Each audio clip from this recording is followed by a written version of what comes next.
இந்த நாள் இனிய நாளாகட்டும்.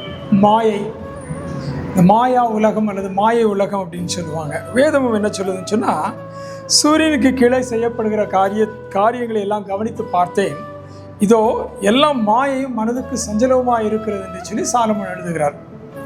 இப்போ மாயைனா என்ன?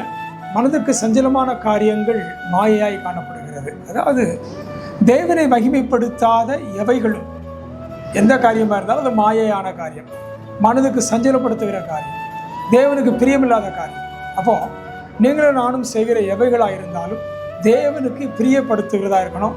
அப்படி இல்லைன்னு சொன்னால் அது மாயை என்கிற, அது நிலையற்றது என்கிறதான நிலைமையில தான் அது கொண்டு போய் நிறுத்தும். அப்போ நீங்கள் இன்றைக்கி நம்ம என்ன செய்திருக்கிறோம், இன்றைக்கு நாம் என்ன செய்ய போகிறோம், கொஞ்சம் சிந்தித்து பார்ப்போம். தேவனுக்கு பிரியமான காரியத்தை செய்து தேவனுடைய மனதுக்கு பிரியமுள்ளவனாய் காணப்பட போகிறேனா, அல்லது மாயையான காரியங்களை செய்து நிலையில்லாத காரியங்களை செய்து தேவனுடைய மனசுக்கு சஞ்சலம் உண்டாக்குகிறேனா? சிந்தித்துக் கொள்வோம்.